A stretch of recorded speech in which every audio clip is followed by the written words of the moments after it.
this video, we delve into the life of a slave named Cleon, who lives in ancient Rome in the 1st century AD. Cleon was a young man captured during one of the conflicts between Roman legions and tribes on the frontiers of the empire. He came from a small village settlement, where his family lived in a modest house made of mud and straw. His parents worked in the fields, and Cleon helped them from a young age, dreaming of freedom and a better life. Cleon was sold on the slave market and now serves in the house of a wealthy patrician named Gaius. Gaius is a middle-aged man of power and wealth, but also known for his cruelty to his slaves. His duties range from household chores, such as cleaning and cooking, to working in the fields, where he helps with agricultural work.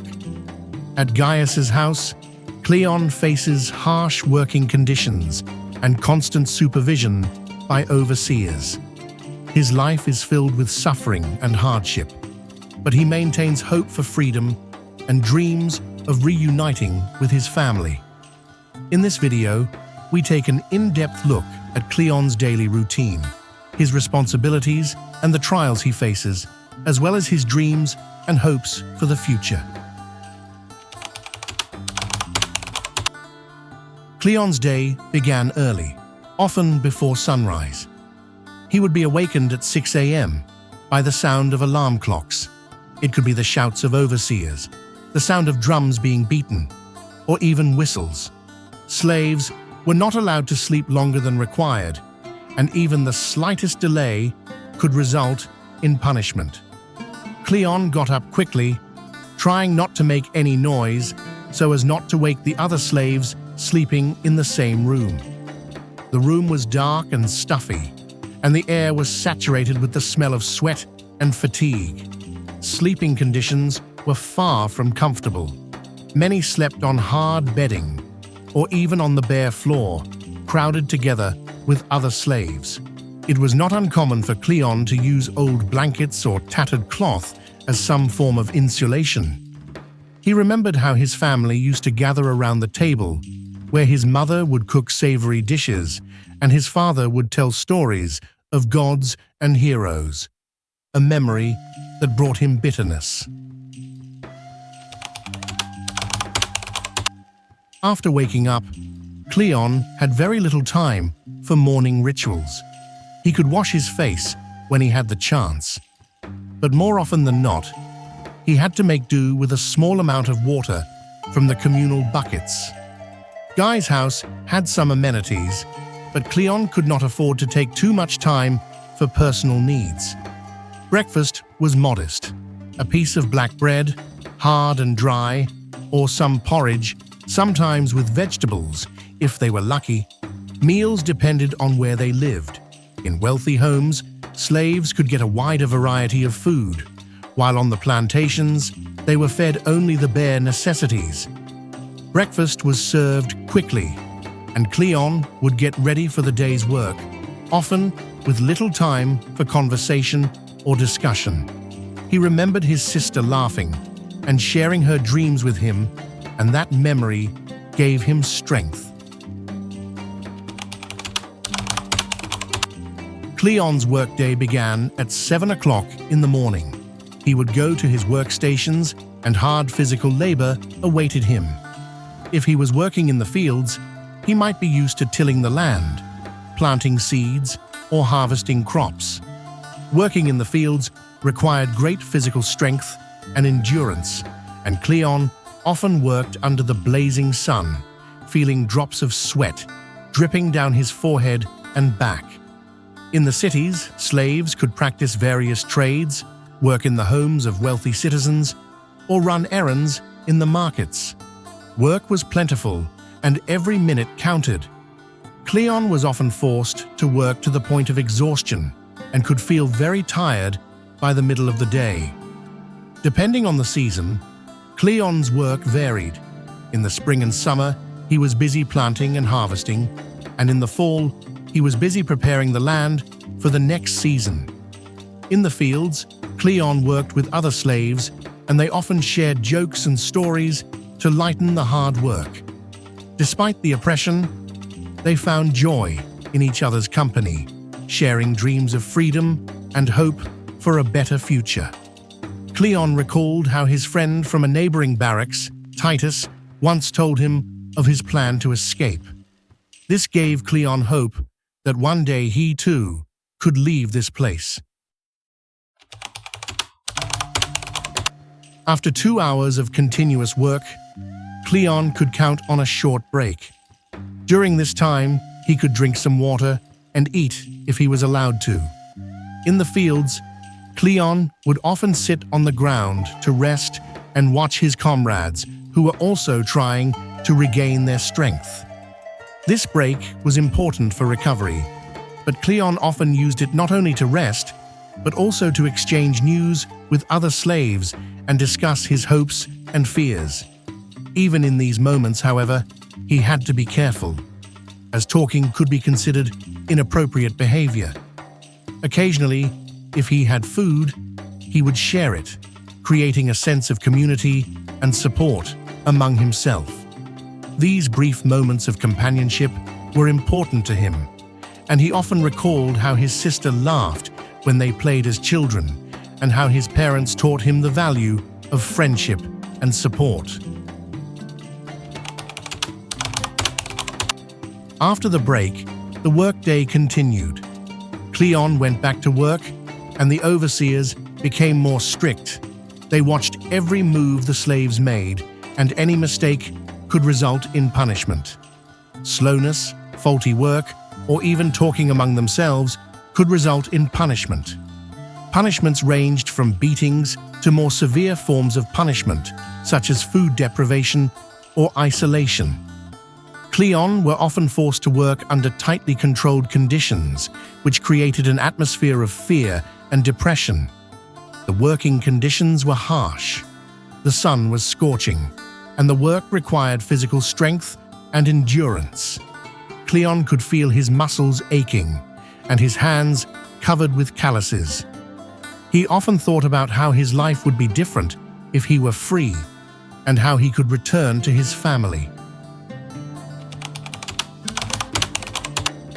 At noon, when the sun was at its zenith, Cleon and the other slaves would take an extended break. This hour was important for rest. Depending on the conditions, some might get a small meal, a piece of bread and some water, while others remained hungry. During this time, Cleon would often share stories about his family, dreams of freedom, or simply discuss daily hardships with other slaves. Lunch was one of the few times Cleon could relax and forget his suffering, if only for a short time. He daydreamed about how he would like to change his life if given the opportunity.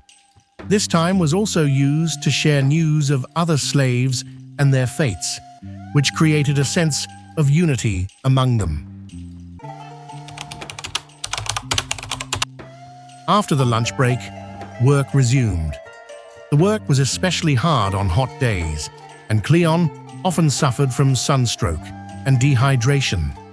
The overseers became stricter, demanding maximum productivity from the slaves.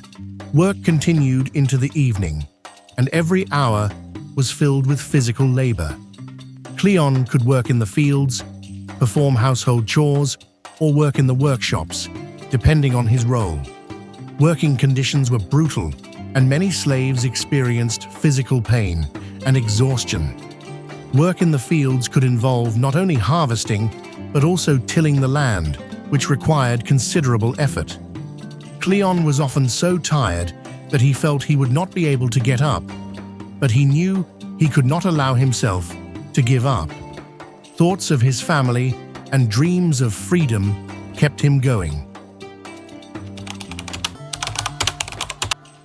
Cleon's workday would end around 5 p.m. as the sun began to set. He would return to his dwellings, which were often crowded and uncomfortable. In cities, slaves might live in basements or attics, while on plantations, they were housed in communal barracks. Living conditions were far from comfortable, and many slaves suffered from diseases caused by poor sanitation. Cleon had some time in the evening to socialize with other slaves or take care of personal business, but he was often too tired to do anything else. It was not uncommon for him to be assigned extra chores, such as cooking or cleaning. The evening hours were a time when Cleon could discuss his experiences of the day and share his hopes for the future. He often remembered how his family would gather and share stories of their day, and it brought him comfort. Dinner was the last meal of the day. It usually consisted of leftovers or simple dishes. Cleon could eat in his common areas, and this time was often used to discuss the day's events. After dinner, Cleon could rest for a while, but he often had to prepare for the next day by completing extra tasks. During this time, he might dream of freedom, discuss escape plans, or simply share memories of life before slavery. Dinner was not just a meal, but an opportunity for fellowship and support when each day was full of suffering. He often shared his dreams of freedom with other slaves, creating a sense of solidarity and hope. Cleon often did not have the opportunity to relax at night. Depending on where they lived and the conditions, some may have been forced to work at night, especially if there was urgent work to be done. In the dark, Cleon harvested crops, ran errands, or worked in workshops. The night hours were filled with fear and uncertainty, as slaves could become victims of violence from overseers or other slaves. Even after work was done, they were often left in a state of anxiety, not knowing what to expect tomorrow. Cleon also faced various dangers at night, such as wild animals or robbers, which added more stress to his already difficult life. He often thought about how his life could have been different if he had been able to escape and return to his family. And these thoughts gave him the strength to carry on. At the end of the day, around 10 p.m., Cleon was put to bed. The sleeping conditions were far from comfortable. He slept on hard bedding or directly on the floor, often crowded in with other slaves. Tired from his work, he would quickly fall asleep, only to wake up the next day and repeat his routine. At night, many slaves, including Cleon, could wake up with nightmares about their lives and fears for the future. Despite his suffering, he continued to hope for the best, dreaming of freedom and opportunities that could change his fate. This dream was not only a physical respite, but also a way to escape reality, if only for a while. Cleon often dreamed of returning home, embracing his sister, and telling her of his adventures, how he had found a way out of this hell. Cleon's life in ancient times was filled with suffering, hardship, and hard work. Every day began and ended under conditions of harsh exploitation, and he often had no hope of improving his lot. Nevertheless, he maintained his humanity, socialized with other slaves, and dreamed of freedom.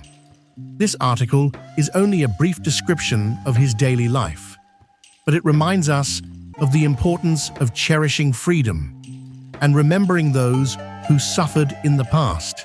We must learn from history to prevent similar horrors from happening again in the future.